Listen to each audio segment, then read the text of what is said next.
programa tem o oferecimento de Santos Dumont Condomínio Aeronáutico, pista balizada, asfaltada, lotes para hangares e residências, no interior de São Paulo. Você mais perto do seu próximo voo. No Porta de Hangar tomamos o café Sete Senhoras, um café com blend especial, em grãos, pó, cápsula ou embalagem especial para a sua empresa. Bem-vindo ao programa Porta de Hangar, o canal da aviação. Apresentação, Ricardo Peccari. Estamos aqui com mais um Porta de Hangar, o canal da aviação. E esse canal é feito para você que gosta de aviação, gosta de voar, que é piloto, é comissário, que é mecânico e é aeromodelista. Hoje nós vamos falar de um cara aqui que é meu amigo desde que nasceu. Eu tenho a honra e o prazer de dizer que eu conheci ele desde que nasceu e acompanhei a carreira dele de aeromodelista, de aviador, que ele é profissional, de jato executivo, um cara que eu gosto demais. Bem-vindo, Pedro de Gregório, ao Porta de Hangar. Obrigado, Beca. Tudo bom? Eu tô ótimo, e você? Tudo bem também. É uma honra ter você a bordo. Foi difícil trazer você aqui, porque esse homem só fica viajando pros exterior, rapaz. É verdade. O prazer é meu. Não é não? Estar aqui contigo.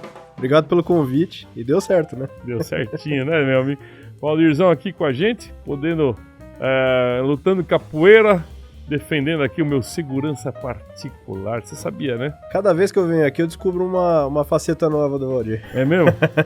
Agora foi a capoeira. Capoeira, segurança, torneiro mecânico, fotógrafo, exatamente. Videomaker. E acrobata. Acrobata, quebra lâmpada com o pé. Com o pé, exatamente. É uma coisa absurda, né? É o homem das mil facetas. É isso aí. Vamos começar a falar de coisa séria agora, gente.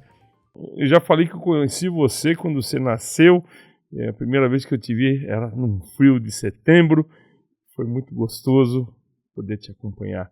Como é que começou a sua vida na aviação? Desde o começo. Como é que foi a sua paixão? Olha, a nossa amizade, desde que eu nasci, como você disse, né? Eu cresci no meio da aviação, né? E no meio do aeromodelismo, né? Meu pai era modelista. E ele me colocou na veia o aerococos pelo aeromodelismo, né? Comecei muito cedo, por volta de 3, 4 anos, a frequentar as pistas de aeromodelo. E com 7 eu comecei a voar aeromodelo. Eu comecei a pilotar aeromodelo com 7 anos. E fui bem precoce no aeromodelismo. E paralelo a isso, eu frequentava a sua casa, enfim, o estúdio, que era lá na Zona Norte na época. E seu pai, aprendi muito com ele, com o Samuel, seu irmão, enfim.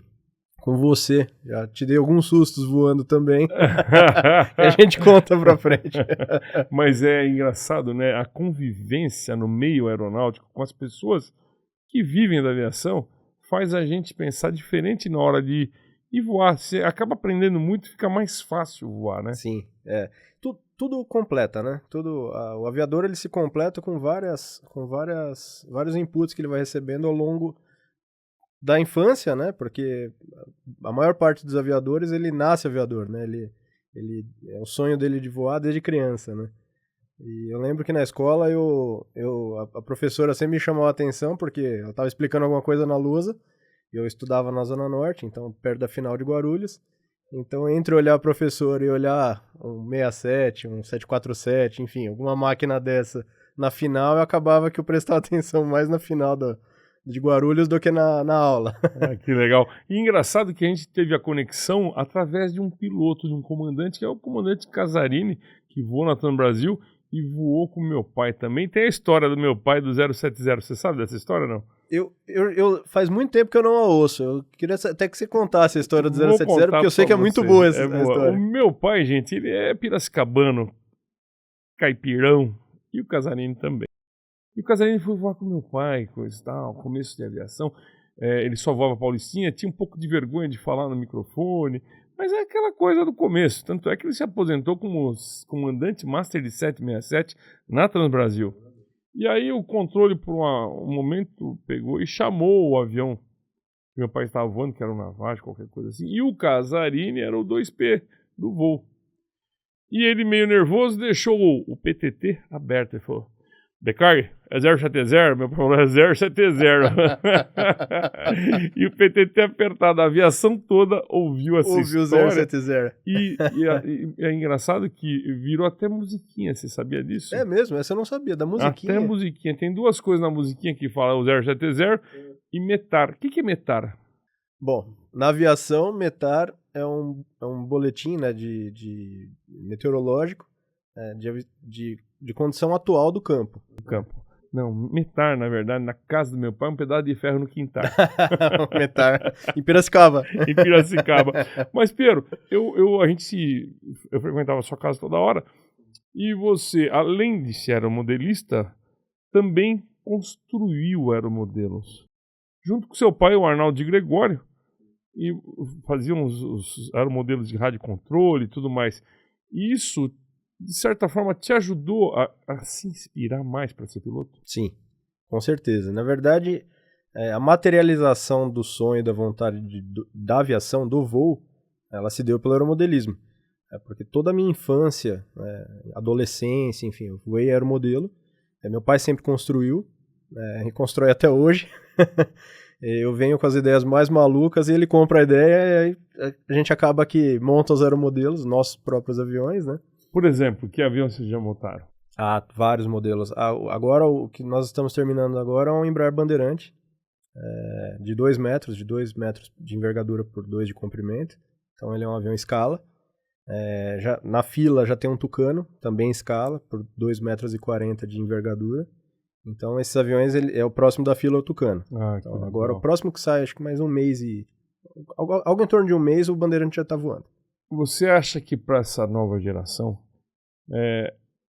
você acha que isso aí aumenta a criatividade, a habilidade das crianças que estão aparecendo, mantém mais no eixo familiar, melhor do que ficar mexendo com o celular, inclusive? Exato. Você acha que isso aí ajuda, contribui na cultura do ser humano? Sim, com certeza. Eu vejo várias coisas. Por exemplo, o aeromodelo ele voa por física pura, assim como o avião. Então... Não. Me desculpe, mas você está totalmente enganado. Primeira aula de aviação Primeira aula que você tem que saber, verdade. gente, avião só voa por causa do dinheiro, porque você não tem jeito de voar. É verdade. Senão ele fica parado. Fica parado. Mas, partindo do princípio, né, da premissa que o dinheiro está presente, o avião voa obviamente, por forças aerodinâmicas, e o aeromodelo também. Então, as reações de voo do aeromodelo, à escala... São parecidos, são bem parecidos. Evidentemente que o avião menor, ele sofre algumas interferências externas diferentes do avião. Aerodinamicamente falando, mas o aeromodelo, ele é um avião em escala. Né? Mas você consegue sentir, por exemplo, num aeromodelo, em escala, por exemplo, um Tucano. Tucano não, um avião que você já voou, e você fez ele uma réplica. Você acha que ele voa aerodinamicamente falando e coisa e tal, parecido com o avião ou não tem nada a ver? Não, ele parece sim, é bem parecido. Inclusive, eu acredito que o piloto, né, de avião real, quando ele vai voar o modelo, e vice-versa também, ele tem mais facilidade. Porque as reações de ambos são semelhantes. A diferença é que no aeromodelo, hoje já existem telemetria para aeromodelos e tudo mais. Tem rádios com telemetria, então se consegue vários parâmetros do aeromodelo. Então, hoje é possível um projetista projetar até a velocidade stall do aeromodelo. Então, e você consegue programar isso no rádio, algumas coisas que te ajudam a entender o voo do modelo. No caso do nosso aeromodelismo, a gente gosta de voar como se voava antigamente. Então, não usa telemetria, usamos as tecnologias atuais, mas sem telemetria. Então, velocidade de stall, você vai fazer um stall de fato no aeromodelo para ver mais ou menos a velocidade que ele estola. Mas diferente do avião real, que você tem um velocímetro que está te mostrando a velocidade, se está se aproximando do stall ou não, no aeromodelo você tem que visualmente identificar que ele está próximo do stall. Então a gente diz que o avião está voando meio mole, né? Então quando o avião está se aproximando do stall, as reações ficam mais retardadas, então essa é a sensação de amolecer o avião, né? O avião está meio mole, então você tem que tomar alguma iniciativa para não deixar ele estolar. E tem dois tipos de aeromodelista. O que quebrou era o modelo e o que vai quebrar. Ah, com certeza absoluta. Um dia seu pai caiu com um aviãozinho lá no meio do mato e nós procuramos, não achamos. Passou um mês, mais de um mês, eu acho que você lembra dessa história, né? E caiu um outro avião do Vandir, que foi. E o avião caiu, fomos lá pegar. Ele caiu em cima do avião que tinha ficado há mais de um mês lá dentro do mato e não aconteceu nada com o avião do seu pai porque ele ficou de cabeça para baixo, choveu, aconteceu tudo. Pegou o avião, estava funcionando perfeitamente. Acontece, né? Acontece. A impressão que eu tenho é que o motor do aeromodelo tem muito mais potência do que o do avião normal. É isso? A relação peso-potência, normalmente ela é maior. Então, normalmente o aeromodelo, o motor do aeromodelo ele é dimensionado para puxar o avião em qualquer condição. Mesmo depois de um stall, é possível que o aeromodelo, você consiga recuperar o aeromodelo em voo acelerando, né? Consegue até recuperar de um stall após o stall. Sem o nariz ir para baixo demais e coisa e tal. Pode até acontecer, mas você tira ele muito mais rápido do que tiraria um avião. Né? Porque a relação peso-potência de um avião real é muito menor do que do aeromodelo.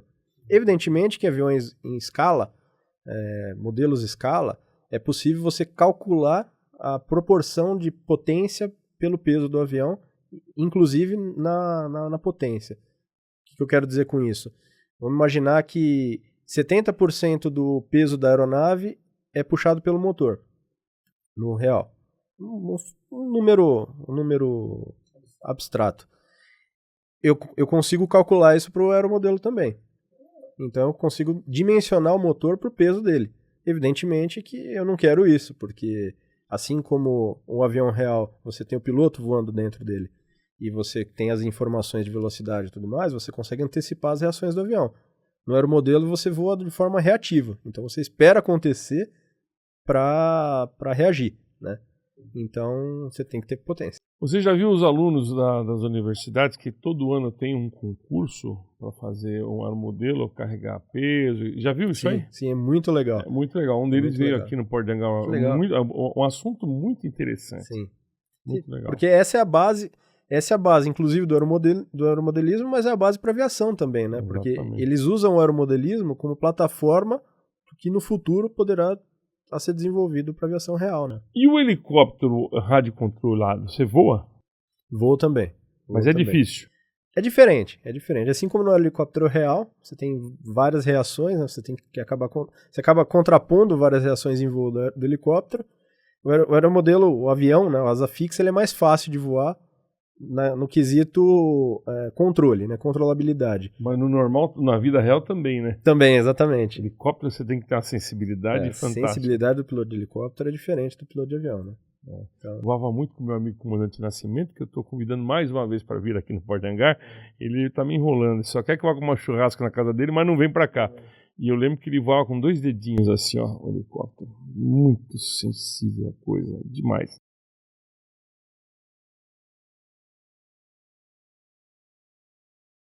Existem vários campeonatos. Agora, ao final da pandemia, estão voltando os campeonatos, os encontros, né?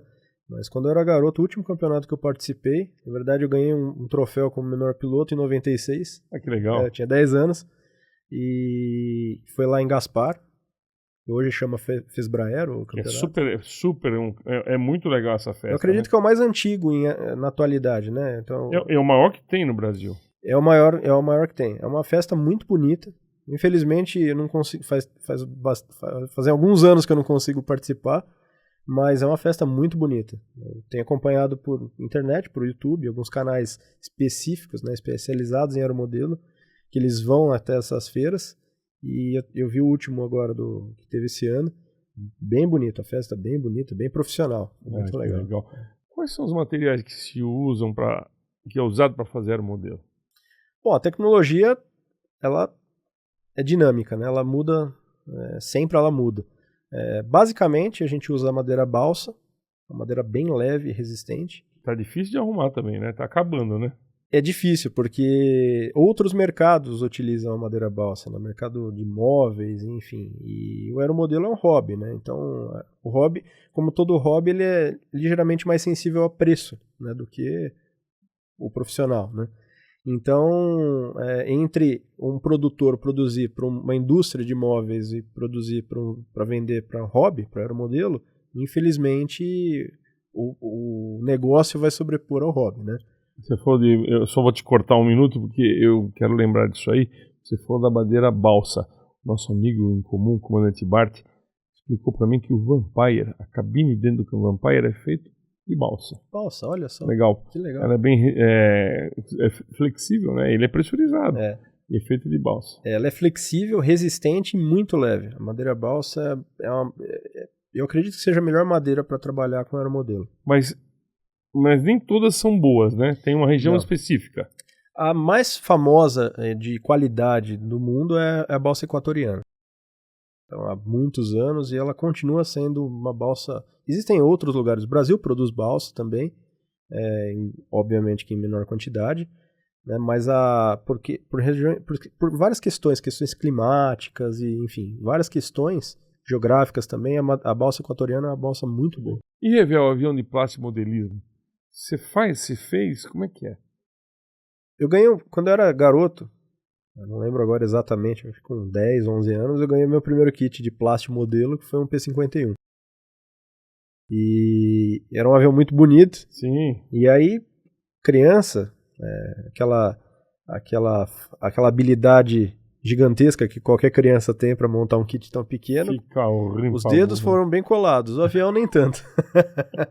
Mas eu acabo colando os dedos até hoje, inclusive, né? Acho que qual modelista que não faz isso? Não tenta saída. Mas o primeiro kit não saiu muito bem, mas ficou bonito, ficou montado por um bom tempo, até quebrar. E passou o tempo, eu tenho alguns kits de plástico modelo em casa, só que agora, com a tecnologia, né, eu comecei a fazer os meus próprios kits. Ah, que legal. O que eu tô vendo ali, é isso? É o que você tá vendo Pega aqui. pra gente dar uma olhada, então.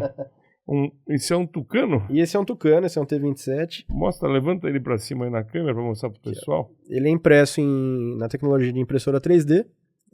Esse especificamente é um projeto que eu comprei.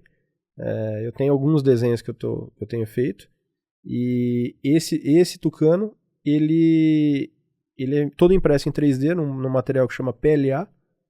Ele é um material que a impressora ela tem extrusão em 210 graus mais ou menos. E ele imprime em pedaços, né?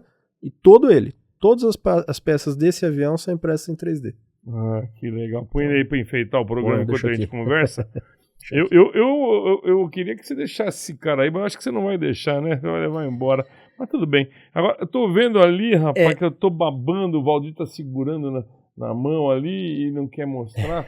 Como que vai amar isso aí? O avião justamente que meu pai voou na vida dele, aposentou nessa máquina voou maravilhosa. pouco, né? Voou Obrigado, pouco. 737-200. Passa a mão por debaixo do microfone que vai dar certo. Aí, ó. É que ele é grande. Ele tem quase 1 metro, praticamente 1 metro. Olha que coisa mais linda. E esse aqui, eu pintei eles de prata para ficar mais bonito. E eles não têm acabamento ainda, mas esse aqui, quando tiver com o acabamento todo finalizado, ele vai ganhar uma pintura da VASP. Ah, que legal. E será seu. Ah, que legal. Vai ser um presente pro Porta de Hangar. Que presentaço aí, gente. Tá vendo só? Esse avião, esse também é um projeto em tecnologia de impressão 3D. Todo impresso em 3D. Eu ainda não coloquei os trens de pouso, enfim. Eu preciso fazer um acabamento nele. E esse aqui, ele é base para... Ele era um avião menor, eu acabei ampliando ele. E esse tem 90 centímetros. Eu tenho um outro projeto que eu acabei desenhando, baseado nesse aqui, que vai ser um aeromodelo. Bom, agora o avião está aqui com a gente, né? Fazendo composição por enquanto, né? Mas vai embora daqui. Mas eu quero ter um compromisso que você assuma comigo. O compromisso é o seguinte. Primeiro, eu gostaria muito que você pintasse ele da primeira cor da VASP. Ele é azulzinho, branco, coisa e tal. O prefixo do primeiro Boeing 737, se não me engano, é Papá, Sierra Mike Alpha, né? Mas isso eu gostaria que você fizesse Papá, Juliette Sierra Bravo. A gente vai sair um pouquinho da configuração normal para homenagear o comandante Beccari. Ou se você quiser colocar Sierra Mike Alpha e colocar o nome comandante Beccari lá, também vai ficar bacana. Eu vou colocar Juliette Sierra Bravo, aceito a sugestão, gostei da sugestão, apesar de não ser a original da VASP. E do lado também, embaixo do cockpit, eu vou colocar uma... Ele merece, né? Merece. Você voou bastante com meu pai, não? De saco? Voei bastante de saco.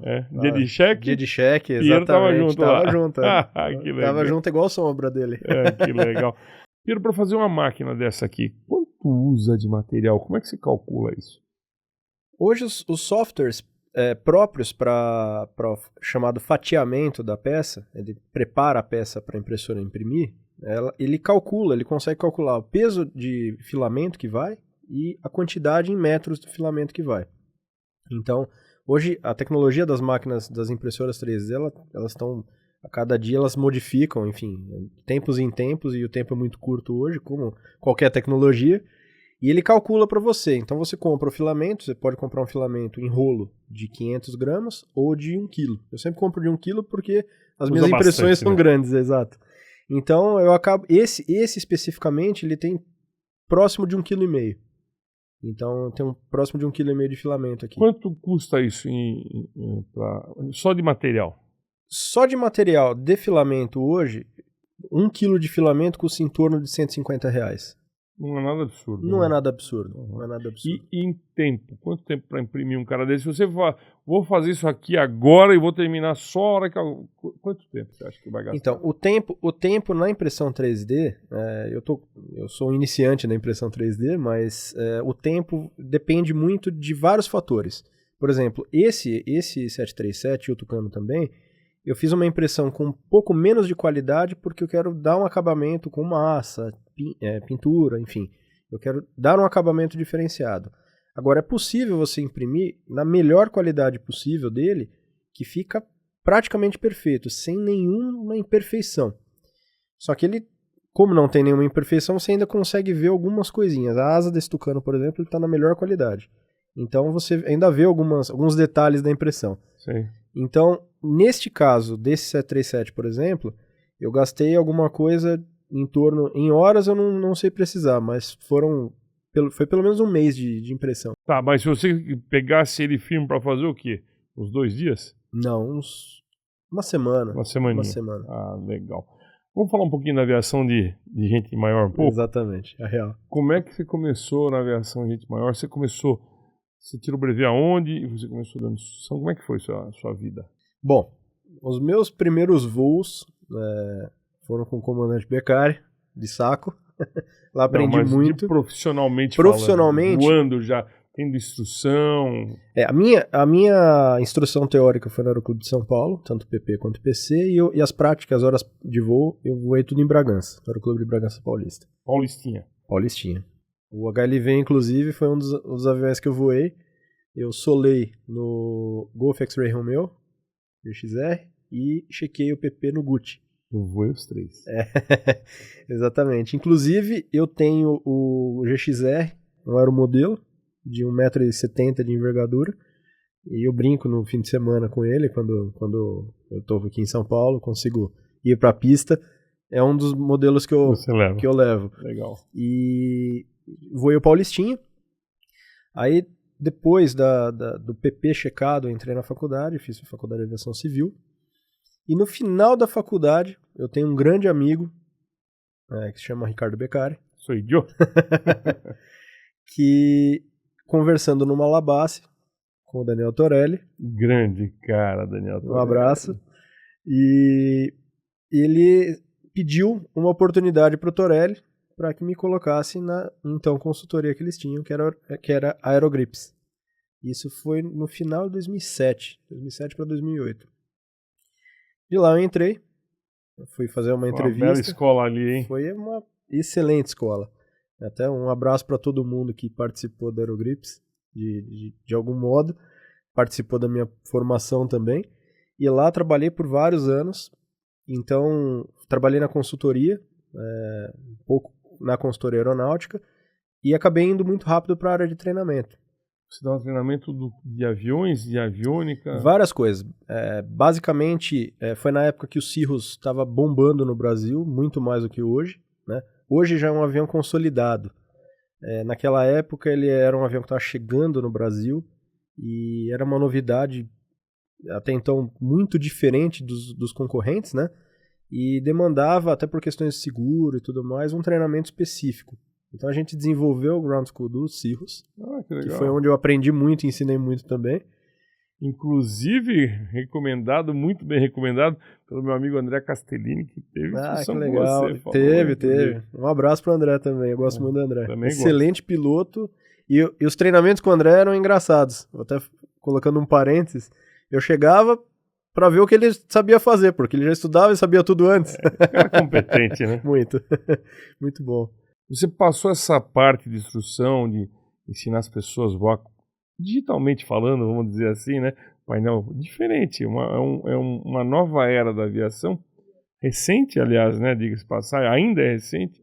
E depois disso, quando é que você entrou para voar de verdade? Você chegou a dar instrução? Dei instrução. A Aerogrips ela montou uma escola, chamava Arpia. A base dela era em São Paulo, aqui próximo de Congonhas, no Campo Belo, e tinha a base prática, que era em Botucatu. Porque aí então eu fiz o meu INVA e fui voar em Botucatu, fui dar instrução em Botucatu. Legal. Já com bastante experiência de voo, já foi dar instrução, Já né? fui, exatamente, porque eu tinha voado muitos Cirrus e, enfim, voei com muita gente. E acabei que, como eu participei muito tempo também dos cheques do seu pai, eu via muito debriefing dele e tudo mais, eu aprendi muita coisa com ele também. Então, eu cheguei com uma bagagem muito boa. Naquela altura eu já tinha feito treinamento de Cirrus já há uns bons anos, por volta de 4 ou 5 anos.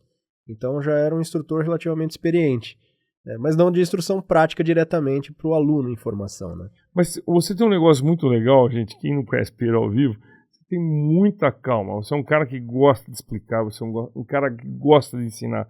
E isso também na instrução se concretizar, porque tem cara que não tem paciência. É um desafio. A instrução básica para o aluno de PP, de PC ele já está voando, então muita coisa elementar ele não precisa mais aprender. Ele precisa só rever alguns conceitos. Você não vai ensiná-lo a voar a aeronave.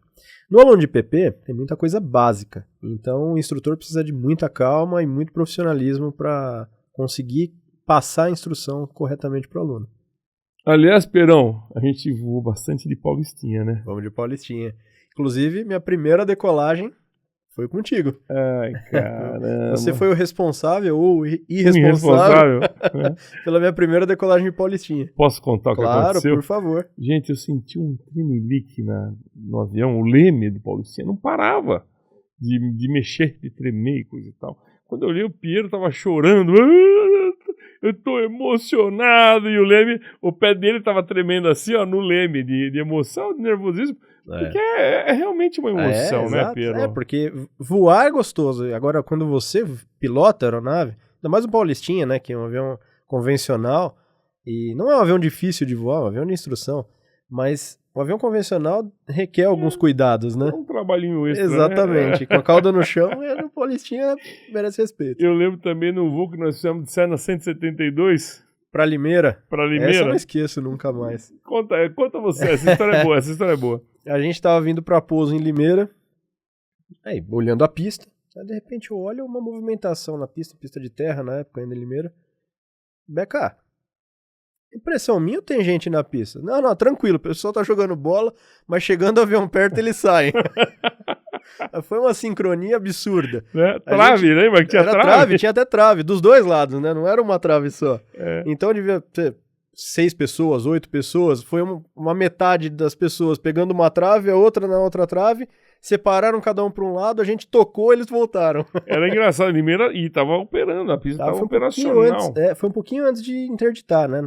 Tava muito ruim né? Não podia ficar daquele jeito lá. Era perigoso. Limeira merece uma pista muito boa. Eu não sei como é que tá a situação do aeroporto de Limeira. Faz tempo que eu não vou. Mas eu gostaria que Limeira tivesse uma pista boa, porque é uma cidade que tem muita coisa para oferecer. Aquela região, né? Tem muita indústria, boa, né? E eu acho que é importante, né? Exatamente. Agora, eu tenho uma pergunta aqui para te fazer que eu sempre faço para todo mundo.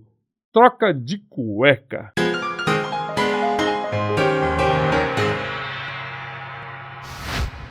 E aí? Troca de cueca. Eu não tive muitas trocas de cueca, mas eu tive uma que eu vou chamar de troca de cueca, mas não foi muito relativamente bem tranquila. Em 2015, eu voava como copiloto de CJ3, né? E nós tivemos uma falha no motor esquerdo, um rolamento, ele quebrou. E nisso entrou um pouco de fumaça para dentro da cabine, e a gente acabou alternando Curitiba. E na hora, até a descida, até uns 10, 12 mil pés, não tinha muita fumaça, a gente quase não reparava que tinha fumaça. Aí solicitamos a mudança de destino, o controle imediatamente nos ajudou e colocou a gente numa final longa, pista 15 lá de Curitiba, e entramos na final. Quando estávamos passando o externo do aeroporto, aí sim, aí virou uma sessão de simulador. Aí foi master de um lado, fumaça pro outro. Aí acabou. Eu tava de not flying, mas foi bem tranquilo. O avião com pane na curta final, não tem outra coisa a não ser pousar. Pousamos, pouso tranquilo. E não foi nada além do que um motor que acabou quase se desintegrando. Muito difícil acontecer isso, né? Bem raro. O motor a reação ele é hiper confiável, né? Mesmo as falhas que ele tem, elas são bem controláveis, né? Bem contornáveis. O motor a reação é fantástico. Não tem tanta peça móvel, né? Que pode se desintegrar, enfim. Mesmo o motor a pistão é um motor muito confiável. É só cuidar, né? Só cuidar. Cuidando bem, você tem motor pro resto da vida, né? E nesse caso foi uma situação muito específica. Não foi uma falha prevista, foi algo do próprio sistema que não deu certo. Inclusive, isso gerou um boletim após para a troca desses rolamentos. O boletim, quando você fala, é um boletim mundial? Sim, é do fabricante. Relativo ao seu incidente. Na verdade, esse boletim já existia. Eu tenho conhecimento do nosso caso e de mais um só, no CJ3 também. Foi algo bem específico, bem pontual. E, na verdade, não impactou nada na segurança de voo, né? Porque o avião é feito para voar com um motor inoperante, no caso de um bimotor, e vai bem até o local de destino, com pouso seguro. Então, o que foi o que aconteceu? Foi uma troquinha de cueca, então. Uma troquinha. Então tá tranquilo pra caramba. Bem tranquilo. E atualmente, o que você voa? Aliás, o que você voou? O que você passou nessa sua vida de aviador depois da instrução?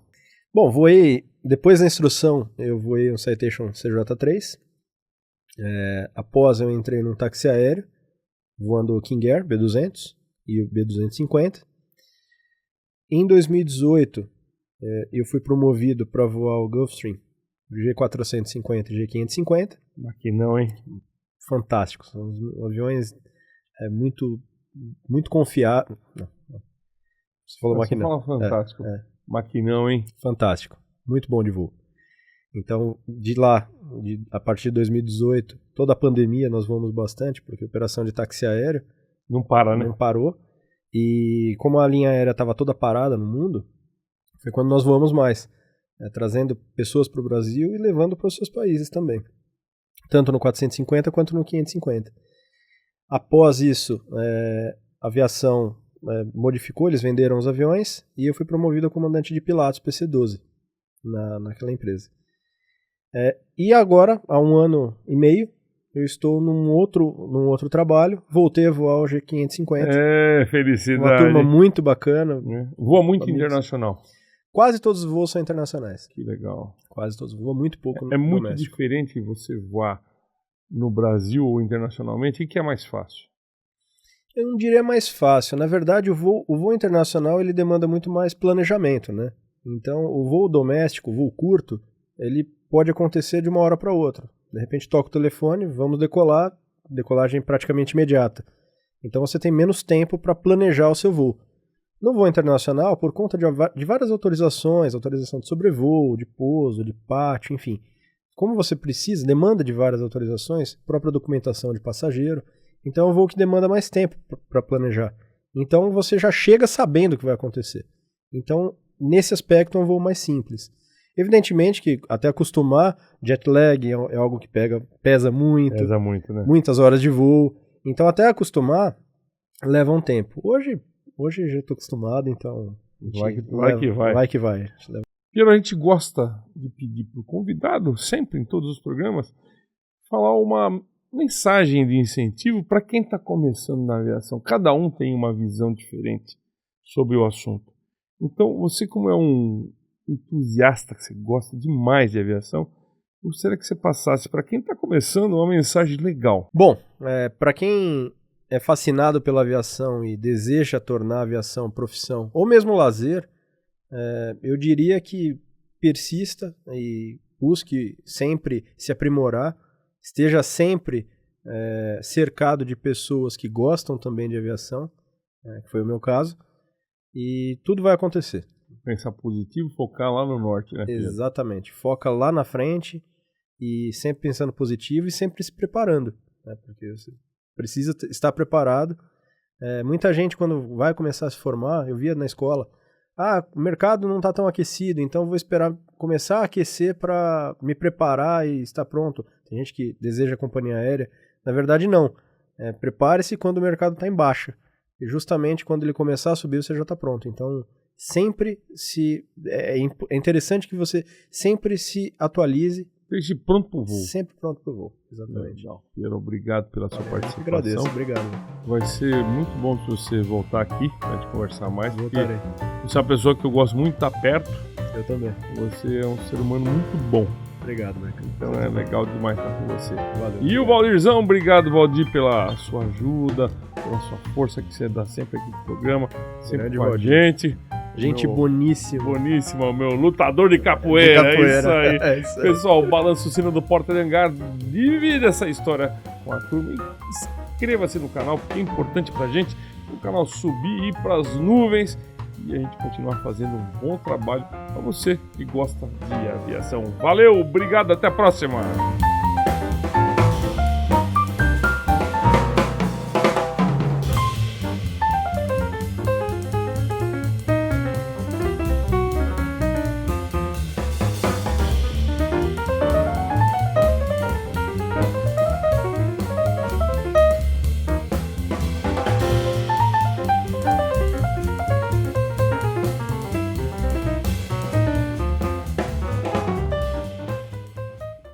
Precisa falar mais coisa, desculpa. Tela azul. Os Tela dois. azul. Nem ele aguentou. O Valdir é difícil de rir, bicho. Não foi? Plim! É o Programa executor. Tela azul. Tela azul. Tá fazendo merda, hein? Tá fazendo merda. Que cagada. O Valdir é culpado disso. É que nós faremos japonês, depois nós vamos pôr no final essa merda aí toda que nós estamos falando. Ô, Piero. Tá bom. Deixa eu... Piero, sempre no final... Ai, caralho, tá foda, hein, bicho? Puta que pariu, hein? Vai tossir mais? Não. Não? Você quer o a garganta, melzinho? bicho? Quer o melzinho? Não, mas é a garganta, é água. Falta de água. Oi, isso aqui é bom. Ó, é meu. Não, tranquilo. Espirra aí dentro que sai. Secou a garganta. Se o tio Botucu do Zona, aquele dia, que ele deu uma lambida na ponta aqui. Lambiou.